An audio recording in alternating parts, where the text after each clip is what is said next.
জয় গুরু। জয় গুরু সবাইকে।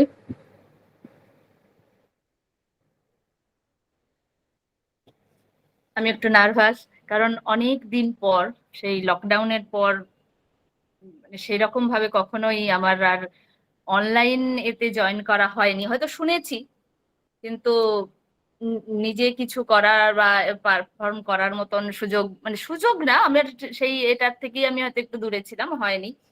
আর তাই সেই জন্যে আমি আর ঠাকুরের কথা তিনি যদি বলিয়ে নেন, আমার বলার সাধ্য আমি কিছুই নেই, কিচ্ছু নেই, না অভিজ্ঞতায়, না অনুরাগে, না জ্ঞানে, না কোনো কিছুতেই নেই। তাই তিনি যদি বলিয়ে নেন সেটুকুই হবে। আর এর মধ্যে যা ভুল ত্রুটি হবে সেটা সমস্তই আমার। আপনারা নিজ গুণে ক্ষমা করবেন। এই যে এক্ষুনি আমরা নাম ধ্যান এবং নাম ধ্যানের পরবর্তীতে আমরা সবার মঙ্গল কামনায় নাম ধ্যান, এটা এই এই একটাই কথা মনে হলো, ওই যে ওই ঠাকুরের ওই সত্যানুসরণে যে অপরের মঙ্গল কামনায় নিজ মঙ্গলের প্রসূতি। আমরা নিজেদের জীবনেও এটা খেয়াল দেখেছি যে কিভাবে অপরের মঙ্গল কামনা আমার জীবনে কিভাবে মঙ্গল বয়ে নিয়ে আসতে পারে। তেমনি আমরা যখন নিঃস্বার্থভাবে, কারণ ঠাকুর বলেছেন, আচার্যদেব বারবার বলেন যে আমরা নিজের জন্য যখন কিছু চাই, সে মা বাবা ভাই বোন, নিজের চাকরি বাকরি, যা পার্থিব যা কিছুই চাই বা সুস্থতা চাই, সেটা শুধু তার চরণে গিয়ে ওই পৌঁছয় না, কিন্তু যখন আমরা অপরের মঙ্গল কামনায় করি সেটা তখন তার চরণে পৌঁছায়। তাই আজ আমাদের এই যে এত মানুষের প্রার্থনা তার চরণে পৌঁছচ্ছে, তার মানে অর্থাৎ আমাদেরকে সেইভাবে নিজেদেরকে তৈরি হতে হবে, নিজেদেরকে এমন ভাবে তার হয়ে উঠতে হবে যাতে আমার সমস্যায়, আমার অসুবিধায়, আমার রোগ সংকুল অবস্থায় এই মানুষগুলো আমার জন্য প্রার্থনা করে। অর্থাৎ আমাদেরকে তাকে ভালোবেসে সেই রকম হয়ে উঠতে হবে। আর এইটাই আমাদের সারা জীবন ভর এইটাই চলতে হবে, সেই হয়ে ওঠার যে পথটা, এই পথটাতেই আমাদের চলনাটা চলবে। তাই আমরা তাকে ধরে তো এগিয়ে চলবো। আর আমরা যারা তাকে ধরেছি, তাই এইগুলো হতেই একটা ঠাকুরের আরেকটা বাণী মনে পড়লো, যে জাদুকর নয়কো তিনি, জাদু ভাঙাই তার স্বভাব, জাদু ভেঙে দেন দেখিয়ে ভর দুনিয়ার স্বরূপ ভাব। তিনি জাদু, আমরা নর্মালি যেটাকে জাদু বলে জানি, যেটা আহ আশ্চর্য, মানে প্রাকৃত, অবাস্তব, অলৌকিক, সেটা তিনি ভেঙে তার স্বরূপটা কিভাবে দেখিয়ে দেন। সেটা যেমন আমরা নর্মালি আমরা ঠাকুরের কাছে প্রার্থনা মানেই, আমরা দেব দেবীর কাছে প্রার্থনা মানেই শুধু আমরা এটা চাই, ওটা চাই, ওটা চাই, সেটা চাই। কিন্তু তিনি তার সত্যানুসরণের প্রথম বাণীতেই আমাদের সেখানেও সাবধান বাণী দিয়ে দিলেন যে অর্থমান যশ ইত্যাদি পাওয়ার আশায় আমাকে ঠাকুর সাজিয়ে ভক্ত হইও না। তাহলে আমরা এই যে যারা তার কাছে এসেছি, তার কাছে এসে আমাদের এই যে জ্ঞান চক্ষু খুলে গেছে, আমার সত্যি বিশেষ কিছু জানা নেই, আমার না বেশি বই পড়া আছে, না বেশি জ্ঞান আছে, না সেই টান আছে অনুরাগ তার প্রতি, কিন্তু অতি সহজ সরল ভাবে যেটুকু আমি বুঝেছি আমার ক্ষুদ্র বোঝা দিয়ে, আমি সেইটুকু একটু এ করার চেষ্টা করব। যে নর্মালি আমরা যেমন ধর্ম বলে কি জানি, আমরা ধর্ম বলে কি জানি, যে ধর্ম মানে একটা কোনো অতি প্রাকৃত শক্তি হবে, ধর্ম মানে কোনো একটা বিশেষ ঈশ্বরের প্রতি আমার বিশ্বাস হবে, এবং সেই বিশ্বাসটা থেকে কিছু নিয়ম নীতি আচার আচরণ অনুষ্ঠান, সেইগুলোকে আমরা যখন মেনে চলছি, একটা সেটা একটা ধর্ম হচ্ছে। সেটা যেমন আমরা নর্মাল সাধারণভাবে হিন্দু ধর্ম, বৌদ্ধ ধর্ম, খ্রিস্টান ধর্ম, সেটা যে যে দেবতা বা সেই তাদের যে মহাপুরুষ সাধক তাকে মেনে চলা, সেই অনুযায়ী নিয়ম নীতি আচার আচরণ মধ্যে দিয়ে তাকে মেনে চলা। তা আবার এই ধর্মের এতে গিয়ে আবার যদি শুধু নাও আসে, তাহলেও আসে কি একেশ্বরবাদ, বহু ঈশ্বরবাদ, সর্বেশ্বরবাদ বা নিরীশ্বরবাদ। একেশ্বরবাদ মানে যেখানে একটা একই ঈশ্বর, তার কোনো প্রকার নেই, তিনি এক এবং অভিন্ন, যেটা আমরা ইসলাম ধর্মের দেখতে পাই, যেটা আমরা খ্রিস্টান ধর্মে দেখতে পাই। আবার সেইটাই আমাদের হিন্দু ধর্মে এসে বহু ঈশ্বরে প্রতিভাত হচ্ছেন, যে আমরা বহুর মধ্যে ঈশ্বরকে দেখতে পাচ্ছি। আবার যেখানে ঈশ্বর এবং প্রকৃতি সব এক হয়ে যাচ্ছে, সেটা এক, ঈশ্বর এবং প্রকৃতি এক এবং অভিন্ন, এখানে আর কোনো ভেদ নেই, কিছু নেই। ঈশ্বর যাকে, যেই প্রকৃতি সেই আমার কাছে ঈশ্বর, সেটা সর্বেশ্বরবাদ। আর যেখানে কোনো কিছুই মানা নেই, মানে মানে কোনো ঈশ্বরের প্রতি যেখানে ঈশ্বরের অস্তিত্বটাকেই যেখানে আমরা মানি না, সেটা তখন হয়ে যায় নিরীশ্বরবাদ। তাহলে এটা একটা ধর্মের গতানুগতিক ব্যাখ্যা গেল। আর এবার এই ধর্ম চলতে গিয়ে যে মানুষ কোথার থেকে কোথায়, মানে ভালোটার দিকে যেমন আছে, তেমনি খারাপটার দিকেও যে কত কিছু চলছে, সেই ধর্মের একটা মানে মোহ জালের মধ্যে আটকা পড়ে, সেটা আমরা পারিপার্শ্বিক মানে সবকিছুর মধ্যে দেখতে পাচ্ছি, যে একটা ধর্ম মানতে গিয়ে তাদের মানে আমাদের কি অবস্থায় হচ্ছে। কিন্তু যারা আমরা ঠাকুরের কাছে এসেছি, আমরা যারা পরম ভাগ্যবান, তারা আমরা ঠাকুরের কাছে এসে দেখলাম, আরে এই তো ধর্মের ব্যাখ্যাটাই এখানে একদম পুরো অন্যরকম হয়ে গেল, একবারে আমাদের ওই যে জ্ঞান চক্ষু খুলে যাওয়ার মতন একটা চোখের কাছে কি সহজ সুন্দর ভাবে তিনি প্রতিভাত করলেন, যে ধর্ম মানে ধরে রাখা। সহজ ভাবে একদম, এর থেকে সহজ আর কিছু হয় না। ধর্ম অর্থাৎ ধরে রাখা। ধর্ম কথাটা এসেছে ধৃ ধাতু থেকে, যেটা ধরে রাখে। কি ধরে রাখে? তাকে ধরে রাখে, আমার অস্তিত্বটাকে ধরে রাখে।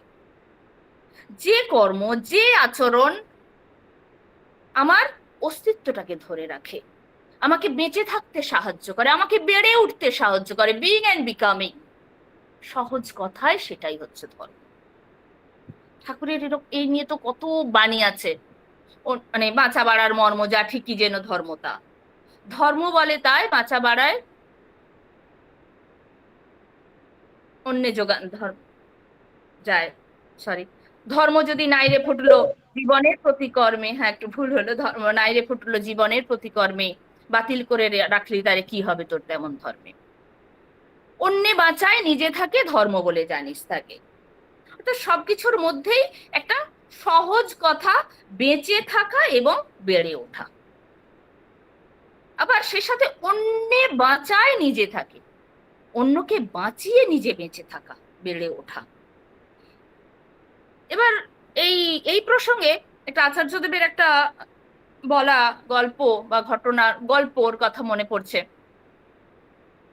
একটা জায়গায় অনেক মানুষ জমায়েত হয়েছে, ধরুন আমরা ধরে নিই এটা একটা রূপক গল্প, ধরো 100 জন লোক মানে মানুষ উপস্থিত হয়েছে। সেখানে প্রত্যেকের হাতে একটা করে বেলুন দেয়া হলো, আর বলা হলো যে সেই বেলুনের মধ্যে প্রত্যেকে যে যার নামটা লিখে দাও। সবাই যে যার নামটা লিখে দিল। তারপর বলা হলো ওই বেলুনগুলোকে সমস্ত বেলুন, এই যে 100টা বেলুনকে একটা ঘরের মধ্যে ঢুকিয়ে দেওয়া হলো, ডাই করে দেওয়া হলো, মানে বেলুনগুলোকে ঢুকিয়ে দেওয়া হলো। এরপর বলা হলো যে এই বেলুনের মধ্যে, এবার সবগুলো তো ওগুলো মিশে গেছে, এই বেলুনের মধ্যে থেকে তোমার নিজের বেলুনটাকে তুমি খুঁজে বের করো। যথারীতি সবাই দৌড়ে আগে গিয়ে ঝাঁটাপাটি মানে শুরু হয়ে গেল, হুটোপুটি হয়ে, মানে এর মধ্যে 5 মিনিট 10 মিনিট হয়তো চলে গেল। এর মধ্যে কেউ এক আধজন হয়তো পেলো কি পেলো না, কিন্তু বেশিরভাগ মানুষেরই কিন্তু বেলুন পেলো না, পাওয়া হলো না। এরপর যিনি এটা পরিচালনা করছেন তিনি বললেন যে এক কাজ করো, যে সবাই ঢুকছে, যে যেটা পাচ্ছ সেখানে একটা নাম লেখা আছে, সেটা তার নামটা অ্যানাউন্স করো, সেটা তাকে দিয়ে দাও। সে তাই করা হলো। মানে যে গেল, যে যেই ঢুকছে তার যে নামটা লেখা আছে সেই নামে সে হাত তুললো, তাকে দেয়া দেওয়া হলো। অর্থাৎ তাহলে তখন দেখা গেলো 5 মিনিটের মধ্যে সমস্যাটা সর্ট আউট হয়ে গেল। এই যে আমরা যখন অন্যের সেবাটাকে, অন্যের মানে এই যে অন্যে বাঁচায় নিজে থাকে, অন্যকে অপরকে যখন আমি নিজেরটা, শুধু নিজেরটা না ভেবে অপরকে সেবা করা বা সাহায্য করা বা এর করার মধ্যে দিয়ে, তখন দেখা গেল প্রত্যেকেই নিজেরটা পেয়ে গেলাম। ঠিক একই রকম এই যে অপরের মঙ্গল কামনায়, এখানেও এই অপরকে সেবা দেওয়ার মধ্য দিয়ে আমারও মানে আমারও উন্নতি, আমার বেঁচে থাকা, বেড়ে ওঠাটা অনেক বেশি সহজ হয়ে গেল। তাহলে এই যে আমরা ঠাকুরের এর থেকে এটা এই যে শুনলাম, এই ঠাকুরের কাছে এই যে আমরা ধর্মের ব্যাখ্যা, হ্যাঁ এই যে আমার কর্মের মধ্যে দিয়ে, এই যে আমার প্রত্যেকটা কর্মের মধ্যে দিয়ে আমরা তাকে, মানে সেটা আমার চাল চলন আচার আচরণ কথা বলা সবকিছুর মধ্যে এমনকি একদম ছোটখাটো ঠাকুর আমাদের কিভাবে শিখেছেন, আমার বিছানার চাদরটা কিভাবে লাগানো থেকে শুরু করে, মানে পরানো থেকে শুরু করে, মশারিটা টাঙানো থেকে শুরু করে, মানে কাশি হলে হাঁচি হলে কিভাবে আমার হাতটা মুখটা ঢেকে, মানে এমন কোনো তো বিষয় নেই যেখানে তার এইভাবে বলা নেই, আমাদের হাত ধরে শেখানো নেই। তাহলে এইভাবে আমরা যদি কর্মের মধ্যে দিয়ে যখনই তাকে ফুটিয়ে তুলতে শুরু করলাম, তখন আমার কাছে ধর্মটা সহজ হয়ে গেল, ধর্ম পালনটা আমার কাছে সহজ হয়ে গেল, ধর্মীয় জীবনটা আমার কাছে সহজ হয়ে গেল। এই যে তিনি আমাদের গৃহী সন্ন্যাসী চাইলেন, সেই গৃহী সন্ন্যাসীর জীবনটা আমার কাছে সহজ হয়ে গেল। আমার কোনো কিছুর কঠিন যে ধর্মের জীবনটা যে এত কঠিন ছিল আমরা পূর্বে জানতাম, সেই কঠিন কাঠিন্যটা একেবারে ঘুরে গিয়ে একেবারে সহজ, অতি সহজ সরল হয়ে আমাদের কাছে পৌঁছে গেল। তিনি জাদু ভেঙে আমাদের দেখিয়ে দিলেন, তার কর্মের মধ্যে দিয়ে আমাদের বুঝিয়ে দিলেন। আবার আমরা একটা গীতা মানে এর বাণী জানি যে নাহং তিষ্ঠামি বৈকুণ্ঠে যোগিনাং হৃদয়ে নচ মদ্ভক্তা যত্র গায়ন্তি তত্র তিষ্ঠামি নারদ। আমরা মোটামুটি সবাই এর অর্থটা জানি যে তিনি বৈকুণ্ঠেও বাস করেন না, তিনি যোগীর হৃদয়েও বাস করেন না, তার ভক্তরা যেখানে তার গুণগান করেন তিনি সেখানে উপস্থিত থাকেন, এটা আমরা জানি।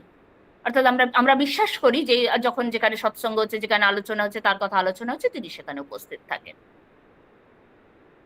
ঠাকুর এই জায়গাটা তো একটা জাদু ভেঙে দিলেন। ঠাকুর কি বললেন? বৈকুণ্ঠে শুধু রন্না বিষ্ণু, যোগীর হৃদয়েও তেমনতর। ভজন দীপ্ত ধৃতি চর্যি, ভক্ত বুকেই থাকেন দড়। অর্থাৎ বিষ্ণু শুধুমাত্র বৈকুণ্ঠেই থাকেন না, থাকেন এমনও নয়, যোগীর হৃদয়েও যে থাকেন না এমনও নয়। তিনি কোথায় থাকেন?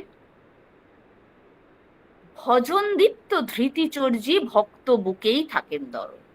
অর্থাৎ যিনি ভজনা করে, যিনি ঈশ্বরকে নিজের জীবনে দীপ্ত করেছেন, যিনি ধৈর্যবান, যিনি জীবনকে ব্যালেন্স করতে জানেন, যিনি যিনি জীবনে একটা সমতা রক্ষা করতে পারেন, তিনি তার বুকেই দড় হয়ে থাকেন, তার বুকেই জীবন্ত থাকেন, তার বুকেই তার অস্তিত্ব।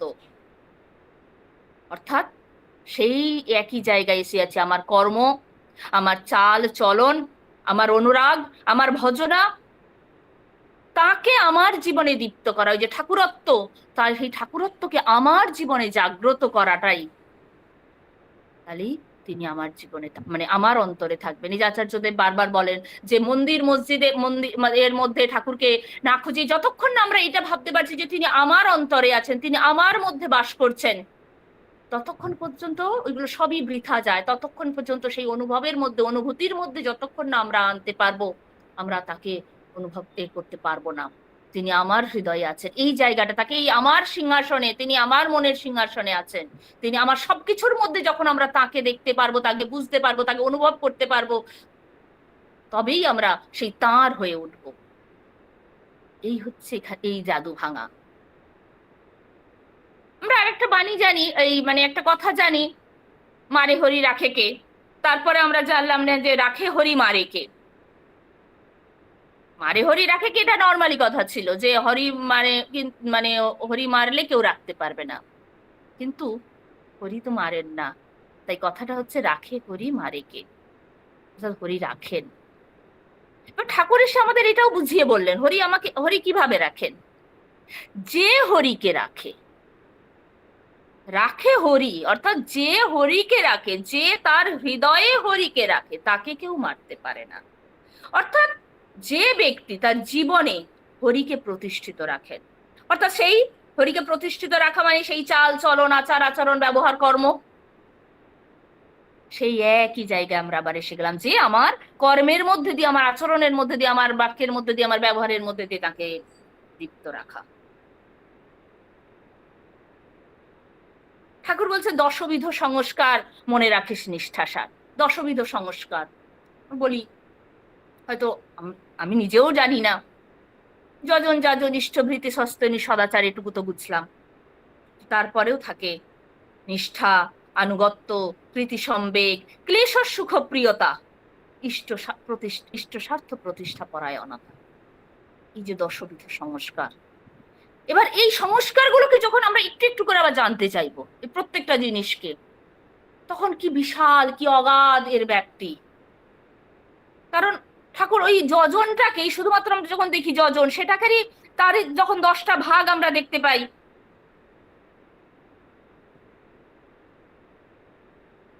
ভজন, নাম ও প্রার্থনা, আত্মবিশ্লেষণ, আত্মনিয়ন্ত্রণ, স্বাধ্যায়, সদাচার, পূজা, প্রার্থনা, এরকম 10টা, সেই 10টা সবটা মিলিয়ে হয় যাজন, এই যজন। এবার এইরকম ভাবে আমরা যদি বাকিগুলোকেও বুঝতে চাইবো, জানতে চাইবো, সেই এই এই জানা, এই বোঝার চেষ্টা করা, এইগুলোই আমাকে মানে তাকে তার দিকে এগিয়ে নিয়ে যায়। আর তবেই আমার এগুলো জানতে জানতে, বুঝতে বুঝতে আমরা আমাদের চাল চলনের মধ্যে তাকে একটু একটু করে প্রতিষ্ঠা করার চেষ্টা করতে পারি। তিনি এইভাবেই একটা জাদু ভেঙে দেখালেন। ঠাকুর বললেন চরণ পূজা নয়, চলন পূজা। চরণ পূজা মানেই চলন পূজা, চরিত্র পূজা। পুজো করছো যার, তার চলন নিজের ভেতর সম্বর্ধিত করে তেমনি ভাবে চলা। অর্থাৎ সে মানে ওয়ার্শিপ শুধু না, ওয়ার্কশিপ, অর্থাৎ যাকে পুজো করছি, সেটা যে দেবতাই যদি পুজো করি, আমি যখন মা লক্ষ্মীর পুজো করছি, মা সরস্বতীর পুজো করছি, সে তার তার গুণাবলীগুলো আমার মধ্যে যাতে সম্বর্ধিত করে ওঠা, আমার মধ্যে একটু হলেও আমি সেগুলোকে, যাতে আমি মা লক্ষ্মীর পুজো করছি অথচ আমার সংসারটা সাজানো না, সুন্দর না, আমার ঠাকুরের ঘরটা দেখলে কারোর সেই ভক্তি ভাব আসবে না, বা আমার রান্নাঘরটা দেখলে সেই সদাচারটা ফুটে উঠবে না, তাহলে কিন্তু আমার লক্ষ্মী পুজো মানে সার্থক হলো না। লক্ষ্মী পুজো সার্থক হবে তখনই যখন আমার তার মা লক্ষ্মীর যে গুণাবলী, যে গুণগুলো দিয়ে তিনি আজ দেবী রূপে প্রতিষ্ঠিত, সেইগুলো যতক্ষণ না আমার মধ্যে আসছে। সেই সব দেবতার ক্ষেত্রে এই যে শ্রাবণ মাস গেল, শিবের ভক্তরা আমরা কি না কি করে তার পুজো করলাম, ডিজে বাজিয়ে কত কিছু, মানে সে মানে বলার মতো না। মায়ের আজকাল আমাদের মানে বাঙালি মায়েরাও আজকাল আমরা সবুজ চুড়ি পরা শুরু করেছি। সবুজ চুড়ি পরলে মা বাবা শিব কি তিনি তুষ্ট হবেন? মনে হয় যতক্ষণ না সেই শিবের গুণাবলীগুলোকে আমি আমার মধ্যে আয়ত্ত করতে পারছি। তাই চরণ পূজা নয়, চলন পূজা, যোগ্য হয়ে ওঠা। পূজার অর্থটাই, পূজা কথার অর্থটাই হচ্ছে সম্বর্ধনা, বেড়ে ওঠা, মানে সবকিছুর মধ্যে সেই একই কথায় আমরা ফিরে যেতে পারি, বেঁচে থাকা আর বেড়ে ওঠা।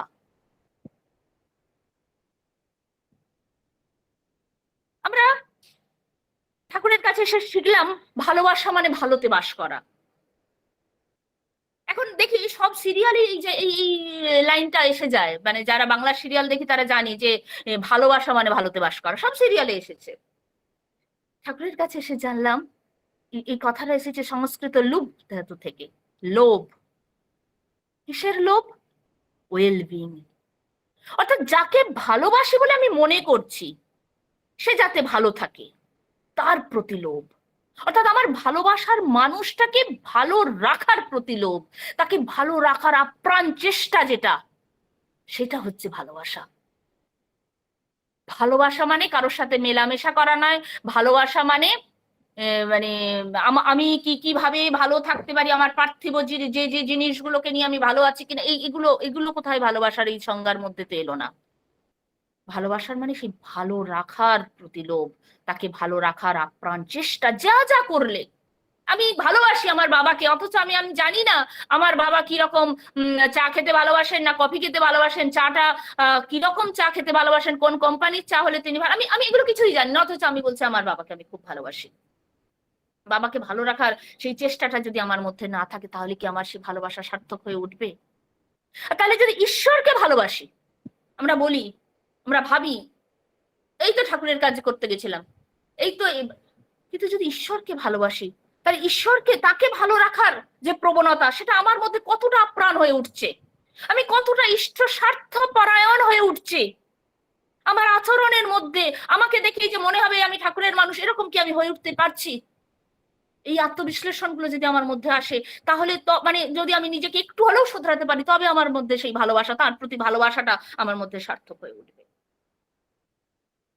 ঠাকুরের কাছে এসে আমরা জানলাম যে কিভাবে ষড়রিপু কি, সে এবং ষড়রিপুটাকে নিয়ন্ত্রণ করতে হয়। কি করে নিয়ন্ত্রণ? ঠাকুরের কাছে এসে জানলাম যে শুধুমাত্র তাকে নিয়ন্ত্রণ মানে কন্ট্রোল নয়, তাকে প্রেষ্ট স্বার্থে চালিত করতে হবে। অর্থাৎ আমার যে কামনা বাসনা, আমি যখন মানুষ হয়ে এসেছি আমার কামনা বাসনা মদ মোহ মাৎসর্য সবকিছু থাকবে, কিন্তু সেগুলোকে কিভাবে আমি পৃষ্ঠ স্বার্থে চালিত করব, কিভাবে আমি তাকে ডাইভার্ট করব, এইটা এই এই শিক্ষাটা আমার মধ্যে আসতে হবে। ঠাকুর বললেন, কামিনী কাঞ্চন নয় রে দোষের পৃষ্ঠ স্বার্থী যদি হয়, পৃষ্ঠ স্বার্থে আনলে ব্যাঘাত ত্যাগই কি তা উচিত না? তাহলে আমি জানি আমার রসগোল্লার প্রতি লোভ, আমার মিষ্টি, কিন্তু আমি যখন দেখছি আমি আমি আবার আমি যদি বুঝতে পারি যে আমি যদি ডায়াবেটিক আক্রান্ত হয়ে যাই, আমার হওয়ার চান্স আছে বা কিছু, আমার আমার আমি তাহলে ঠাকুরের কাজ করতে পারবো না, আমি তাকে জীবনে করতে পারবো না, আমার জীবনটা ওই নিজের শরীর শরীর এইসব করতে করতেই ব্যাঘাত। তাহলে আমি তখন যদি আমাকে মিষ্টিটা ছাড়তে হয়, চিনিটা ছাড়তে হয়, তাহলে সেটা কি ত্যাগ করা আমার উচিত না? আমার পরশ্রী কাতরতা, এগুলো তো মানে খাদ্যের প্রতি লোভ বা এগুলো তবু তো আমরা অনেক সময় বুঝতে পারি, কিন্তু পরশ্রী কাতরতা, আত্মপ্রতিষ্ঠার লোভ, আমরা অনেক সময় অর্থমঞ্জস, আচার্য শ্রী দাদা বলেছিলেন, বলতেন যে এইগুলো আমরা অনেক সময় ত্যাগ করতে পারি, অর্থমঞ্জস এগুলো, কিন্তু আত্মপ্রতিষ্ঠার লোভ আমাদের ভেতরে এমন ভাবে চোরাগুপ্তার মতন এমন ভাবে ভেতরে বেড়ে ওঠে, সেগুলোকে আমরা সহজে ত্যাগ করতে পারি না। তাহলে এই রকম এই বৃত্তি প্রবৃত্তিগুলোকে যখন আমরা নিয়ন্ত্রণ করতে পারবো, যখন আমরা সেগুলোকে পৃষ্ঠ স্বার্থে চালিত করতে পারবো, তবেই আমাদের একটু আমরা তাঁরকে ভালোবেসে এই যে তাঁর হয়ে ওঠাটা আমাদের ক্ষেত্রে সার্থক হবে। তিনি এখানে জাদু ভেঙে দেখালেন যে বৃত্তি প্রবৃত্তিকে আমরা কিভাবে নিয়ন্ত্রণ করে তাকে পৃষ্ঠ স্বার্থে চালিত করব। ঠাকুরের কাছে এসে আমরা জানলাম আশীর্বাদ মানে কি। আশীর্বাদ মানে অনুশাসনবাদ। আগে জানতাম আশীর্বাদ মা বাবারা, বড়রা, যারা আমার বয়োজ্যেষ্ঠ ব্যক্তি, তারা আমার মাথায় হাত দিয়ে আশীর্বাদ করলো, আমি পরীক্ষা দিতে যাচ্ছি, আমার পরীক্ষাটা ভালো হবে। কিন্তু ঠাকুরের কাছে এসে জানলাম আশীর্বাদ কথার অর্থ অনুশাসনবাদ। অর্থাৎ কেমন করে কোন কাজটা করলে সাফল্য আসবে, সেইটা অনুশাসনে মেনে চলতে হবে। আমার যদি পরীক্ষাটায় ভালো রেজাল্ট করার জন্য 10 ঘন্টা পড়তে হয়, মানে আমাকে 10 ঘন্টাই পড়তে হবে। সেই 10 ঘন্টা পড়াটার জন্য আমি নিজেকে কিভাবে শক্ত করব, কিভাবে মনটাকে শক্ত করব, কিভাবে সেই অনুশাসনটাকে মেনে চলবো, আমাকে সেটা করতে হবে।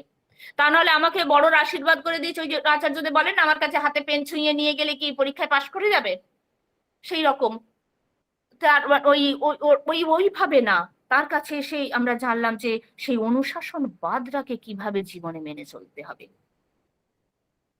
আবার ব্যর্থ হলেও ওই যে কিভাবে আমি সেটাকে ওভারকাম করব, অতিক্রম করব, তার রাস্তাও তিনি বলে দিলেন। ওই অম্লান চেষ্টাই তোমাকে মুক্তির দিকে নিয়ে যাবে। কিভাবে সেই ব্যর্থতা যাতে আমাকে মানে আমাকে ঘিরে ধরতে না পারে, তার রাস্তাও তিনি কিভাবে আমাদের বলে দিলেন। এখানেও তিনি আরেকটা জাদু ভেঙে দেখিয়ে দিলেন। এবার আসি আমরা যারা নারী, নারীর কথায়। নারীর বৈশিষ্ট্য আমরা সবসময় বলি, আমরা এখন প্রচুর শিক্ষিত হয়ে গেছি, অনেক শিক্ষা আমাদের কাছে, কলেজ ইউনিভার্সিটির অনেক শিক্ষায় আমরা শিক্ষিত হয়ে গেছি, আমরা নারী পুরুষ সমান, আমরা চাকরি করছি, আমরা সমান হয়ে গেলাম। ঠাকুরের কাছে এসে আমরা কি জানলাম? যে প্রকৃতি কিভাবে আলাদা আলাদা ভাবে তাদের তৈরি করেছে, পুরুষের বৈশিষ্ট্য অনুযায়ী তাকে তৈরি করেছে, নারীর বৈশিষ্ট্য অনুযায়ী তাকে তৈরি করেছে। পুরুষের শিক্ষা কেমন তর হবে, নারীর শিক্ষা কেমন তর হবে। যখনই আমি জানলাম যে ঠাকুর বলছেন নারীকে শিক্ষিত করিতে হইলেই শিক্ষার ধারা এমন তর হওয়া প্রয়োজন, যাহাতে তাহারা তাহাদের বৈশিষ্ট্যে উন্নত উন্নত এবং বর্ধনশীল হয়। অর্থাৎ যে আমি যখনই এটা জেনে গেলাম, তখন আমার জানতে ইচ্ছে হলো আমার নারীর বৈশিষ্ট্য কি। যখনই সেই নারীর বৈশিষ্ট্যগুলোকে আবার আমি একটু একটু করে জানতে চেষ্টা করলাম, যখন আমি সেবা এবং শুশ্রূষার মধ্যে পার্থক্যটাকে বোঝার চেষ্টা করলাম, যে উন্নত ঊর্ধ্বে নত না হলে সেই সেবার অপলাপ হয়ে যায়, সেবা অপরাধ কি কি, এইগুলো যখন আমরা আলোচনা করতে করতে মানে এগুলো যখন আমরা জানতে শুরু করলাম, তখন আমার কাছে আর ওই নারী পুরুষ সমান, আমার সমান মানে আমার সমান অধিকার চাই, আমার বৈষম্য লড়বো না, এই লড়ালড়ি গুলো তখন আর আমার মধ্যে থাকলো না। আমি আমার প্রকৃতিটাকে জেনে গেলাম, আমি আমার বৈশিষ্ট্যটাকে জেনে গেলাম, আমি আমার কর্মটাকে জেনে গেলাম। এইভাবে তিনি আমাদের চোখ খুলে দেন, এইভাবে তিনি জাদু ভেঙে তার প্রকৃত রূপটাকে তিনি আমাদের কাছে দেখিয়ে দেন।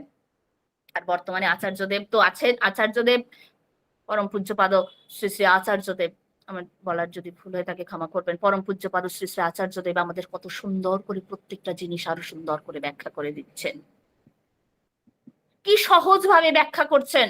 আমরা দেখেছি এই যে আমরা মানে জানি বড় মার যে ওই কার্বঙ্কল যে ফোঁড়া অপারেশন হয়েছিল, সেখানে এই কথাটা আমরা মানে মাতৃ সম্মেলনে অনেক সময় আলোচনা শুনি, বলি, আলোচনায় ওঠে যে মানে বড় মার সহনশীলতার কথা, কি কি অসীম, কি অগাধ সহনশীলতা। এর পরিচয় আমরা তখন এইভাবে আমরা সেই ঘটনাটাকে পড়ে এসেছি, জেনে এসেছি। কিন্তু এখনকার জেনজি, যেটা বলি এখনকার বর্তমান জেনারেশন, তারা এই ঘটনাটা শুনে প্রশ্ন তুলতেই পারে যে বড় মার সহনশীলতা তো বুঝলাম, কিন্তু ঠাকুর কি এত নিষ্ঠুর ছিলেন যে বড় মার এত বড় একটা অপারেশন হলো উইথাউট অ্যানাস্থেসিয়া, সেখানে তারপর তিনি বড় মাকে আবার ডাক্তারদের জন্য রান্না করতে, ঘি ভাত রান্না করতে পাঠালেন? কিন্তু আমার ঠাকুরটা এত পরম দয়াল, পরম প্রেমময়, তাকে তো আমরা সর্বক্ষণ দেখেছি তিনি কিভাবে মানে সবকিছুর মধ্যে, জীব জড় সবকিছু অস্তিত্বের মধ্যে তিনি প্রেম, মানে প্রেম বিলিয়ে গেছেন। তাহলে এখানে এটা কেন হলো? আচার্যদেব এটাই কি সুন্দর একটা সহজ ব্যাখ্যা করে আমাদের চোখটাকে সেই যে প্রশ্ন আসতে পারে, হয়তো আসেনি, আসতে পারে, সেটার ব্যাখ্যা সুন্দর করে বলে দিলেন। যেটা একটা ডিপ সাইকোলজি। তখন তো লোকাল অ্যানাস্থেসিয়া ছিল না যে বড় মাকে লোকাল অ্যানাস্থেসিয়া দিয়ে বা অজ্ঞান করে বা কোনো রকম ভাবে তার অপারেশনটা করা যেত। তাহলে তিনি এই যে অপারেশনের সময় একটা আরেকটা থিওরি যেটা সারা বিশ্বে চলে, ডিপ সাইকোলজি যেটা চলে, হচ্ছে কি ডাইভার্সন থিওরি। মাইন্ডটাকে ডাইভার্ট করে দিতে হবে। এত বড় অপারেশনের পরে তিনি যদি চুপ করে বসে থাকতেন বা ওই যন্ত্রণাটাকে সহ্য, তার কাছে যন্ত্রণাটা অনেক বেশি, কারণ আফটার মানে অপারেশনের পরে তো যন্ত্রণাটা আরো অনেক বেশি হয়। কিন্তু এই যে তিনি বড় মাকে ঘি ভাত করতে পাঠালেন, তার মাইন্ডটা পুরো ডাইভার্ট হয়ে গেল।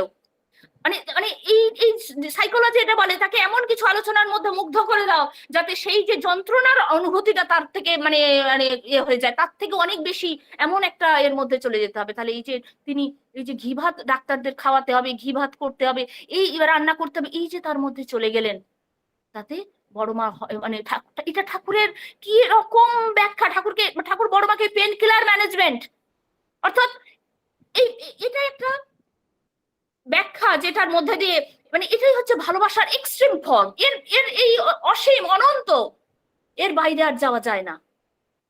এইগুলো আচার্যদেব আমাদের হাতে ধরে এইভাবে শিখিয়ে দিচ্ছেন। তারপর আমি জানি না আমার কাছে আর কতটা সময় আছে, তো আমাকে একটু দয়া করে বলে দেবেন। মা আমি বলুন লাস্ট, বলুন, আরো 5 মিনিট বলুন। আচ্ছা, এরপরে যেটা তিনি এই যে ঠাকুর আমাদের জন্য এই যে আচার্য পরম্পরা রেখে গেলেন, আমরা প্রতি মুহূর্তে অনুভব করি যে সেই কি মানে অসীম অনন্ত এর যে এই যে চলনা, তার মধ্যে দিয়ে আমরা কিভাবে প্রতিনিয়ত আমরা সমৃদ্ধ হচ্ছি। আমাদের এইরকম ভাবে না বোঝালে আজকের জেনারেশন হয়তো আমরা এইভাবে বুঝতাম না। তাই তিনি এত সহজ ভাবে সুন্দর করে একদম খুলে খুলে খুলে খুলে বুঝিয়ে দিচ্ছেন, প্রত্যেকটা ব্যাখ্যা তিনি সুন্দর করে করে আমাদের কাছে, আমাদের সেই যে মানে আমাদের চক্ষুটাকে খুলে দিচ্ছেন। এই যে এখন বর্তমানে এখন ডিপি ওয়ার্ক, যেটা ডিপি ওয়ার্ক যে করতেই হবে, কেন করতে হবে, অনেক প্রশ্ন, অনেক মায়ের আমরা বড়, আমি এখানে বলবো আমরা সেভাবে হয়তো করার সুযোগ পাই না, কারণ আমরা এই আগ্রা শহরে এখানে আমরা মায়েরা আলাদা করে বেরোতে পারি না, অনেক দূরে দূরে সবকিছু হয়ে যায়। যাই হোক, সেটা আলাদা কথা। হ্যাঁ, আমাদের দাদাদের সাথেই বেরোতে হয়, বেরোতে চাইলে, বেরোতে হলে অনেক দূরে দূরে 15 কিলোমিটার 20 কিলোমিটার সবকিছু যেখানেই যায় সেরকম হয়ে যায়। কিন্তু এই যে আচার্যদেব সেখানে বলছেন যে মায়েরা ডিপি ওয়ার্ক কেন করবে, কারণ মায়েরা গেলে আমরা আমি আমার যেটুকু অভিজ্ঞতায় আমি বুঝেছি, মায়েরা গেলে আমাদের দাদাদের সাথে মায়েদের সাথে থাকতেই হয়, কারণ যাতে মানে যে না হলে ফ্রড ভাববে, কারণ এখানে অজানা অচানা সমস্ত পরিবেশ, ভালো করে অ্যাড্রেস নেই, যখন এরকম ভাবে খুঁজতে থাকা হয়। আমাদের ওখানে তো খুঁজে পাওয়াটা সহজ, কাজটা অনেক, কিন্তু আমাদের এখানে কাজ কম কিন্তু খুঁজে পাওয়াটা অনেক বেশি কঠিন। ফলে অন্য কমিউনিটি, অন্য সবকিছু, সেখানে গিয়ে যখন একজন বাঙালি, একজন বিহারি বা একজন ওড়িয়া গিয়ে করছে, তখন তাদের অলরেডি তাদের চোখে পড়ে যাই আমরা। কিন্তু সেখানে মায়েরা থাকলে মায়েদেরকে অত সহজে ফ্রড ভাবে না। মায়েদের কি হয়, বাড়ির ভেতরে প্রবেশে বাধা থাকে না। মায়েরা থাকলে সহজে তারা আসুন বসুন একটু বলে, তারপরে বাকিটা পরের, অনেক পরের কথা। বা এই যে মায়েরা এসে বাকি বাড়ির মায়েদের সঙ্গে গল্প করতে করতে সমস্যা বিপদ আচার্যদেব যেটা বলেন, এবার সেটা তো মায়েরা ডিপি ওয়ার্কে মানে যে যে মায়েদের জন্য যাচ্ছে এগুলো সেগুলো হলো, কিন্তু যে যাচ্ছে সে কেন যাবে? আচার্যদেব বলছেন এই যে আমরা মায়েরা যারা বাড়িতে থাকি, তিনি কিভাবে আমাদের কথা ভাবেন, মানে ভাবলে অবাক হতে হয় যে আমাদের এত প্রিয় কেউ আছে কি, আমাদের সংসারেও তো এত প্রিয়, আমাদেরকে ভালোবাসার মানুষ এমন কেউ নেই। আচার্যদেব বলছেন যে মায়েরা বাড়িতে থাকলে সবসময় একটা মানসিক চাপের মধ্যে থাকে। এই শাশুড়ি বা শাশুড়ি কিছু বললো, এই ছোটখাটো ব্যাপারে এ কোথায় কি বললো, কে কোথায়, যেটা আমাদের ঘরোয়া ক্ষেত্রে মায়েদের হয়েই থাকে। আর কি হয়, মায়েরা যেহেতু বাড়িতে বেশিরভাগটা সময়টা একা থাকে, সবাই বেরিয়ে টেরিয়ে যাওয়ার পরে সারাদিন মাথার মধ্যে ওই ঘুরপা ঘুরপা ঘুরপা থাকে, এইটা বললো, ওইটা হলো, ওর সেটা হলো, এই হলো। এই করতে করতে আমাদের মানসিক, শারীরিক, আধ্যাত্মিক সব দিক দিয়ে আমরা বিধ্বস্ত হয়ে যাই। তাই আচার্যদেব বললেন এই ডিপি ওয়ার্কে বেরোলে মায়েদের মানসিক, শারীরিক, আধ্যাত্মিক ভাবে উন্নতি হয়। আর স্বামী সন্তানরা যে যে মায়েরা করেই যাচ্ছে, তার উল্টো দিকে হয়, এটা এটা সবার ক্ষেত্রে না হলেও কিছু কিছু ক্ষেত্রে হয়। স্বামী বা সন্তান সেইভাবে কিন্তু মায়ের সেই বাড়ির মাটির কথা ভাবে না। মা যেমন সবসময় খেয়াল রাখে তার কে খেলো না খেলো, কিন্তু মা বাড়ির মাটাকেও খেলো কিনা সেই খেয়ালটা বেশিরভাগ বাড়িতেই আমরা অনেক সময় রাখা হয় না, বা রাখতে পারি না, বা সেই এর মধ্যে হয় না। কিন্তু এই ডিপি ওয়ার্কের মধ্যে দিয়ে গিয়ে যখন আমরা কাউকে বোঝাচ্ছি, যজন যাজন ইষ্টমৃতি বলতে বলতে, এই যে যখন আমরা এই গতিটার মধ্যে, তার আচার্যদেব বলছেন এর মধ্যে একটা কেন্দ্রমুখী গতির সৃষ্টি হয়, যাতে আমরা আরো বেশি এই ছোটখাটো এই সব ব্যাপারগুলো থেকে বেরিয়ে কেন্দ্রমুখী অর্থাৎ ঠাকুরমুখী অর্থাৎ ঈশ্বরমুখী হয়ে উঠি। আর আমাদের এই কথাগুলো বলতে বলতে যখনই আমরা এটা দেখেছি, ইষ্টবৃত্তি করি, করে চলেছি, একটা কথা ছোটবেলা থেকে এটা ঠাকুরকে পেয়েছি, ইষ্টবৃত্তি করে চলি, কিন্তু কতটা পুঙ্খানুপুঙ্খ ভাবে করে চলি সে তো আর বললামই না, কিন্তু কি চলছি। কিন্তু যখন আমি দেখলাম যে ডিপি ওয়ার্কে গিয়ে আমাকে ইষ্টবৃত্তি, মেন প্রশ্ন তো একটা বড় প্রশ্ন আসে, ইষ্টবৃত্তি কেন করব, এটা বড় প্রশ্ন আসে। তো যখনই দেখছি আমি ইষ্টবৃত্তি নিয়ে কেন করব এই প্রশ্নের আমাকে উত্তর দিতে হবে, হতে পারে, তখন আমি যখন ইষ্টবৃত্তি নিয়ে মানে একটু পড়াশোনা করার চেষ্টা করছি, তখন দেখছি আমার কাছে এত এত এত এত খুলে যাচ্ছে যে এত এক ইষ্টবৃত্তি সঠিকভাবে সঠিকভাবে সেই প্রেম দিয়ে, ভালোবাসা দিয়ে, অনুরাগ দিয়ে যদি আমরা করতে পারি, কিভাবে আমরা মানে সবকিছুর থেকে মুক্তির উপায় পেতে পারি। তো এই যে তাকে জানাটা, তাকে বোঝাটা, তাকে পাওয়াটাও আরো অনেক বেশি হচ্ছে। তাই আমরা যারা তাকে পেয়েছি, আমরা যে কি অসীম অনন্ত অপার প্রেমের অধিকারী হয়েছি, কি কত বড় সম্পত্তির অধিকারী আমরা যে হয়েছি, আমরা নিজেরা জানি না আমরা কি পেয়েছি জীবনে।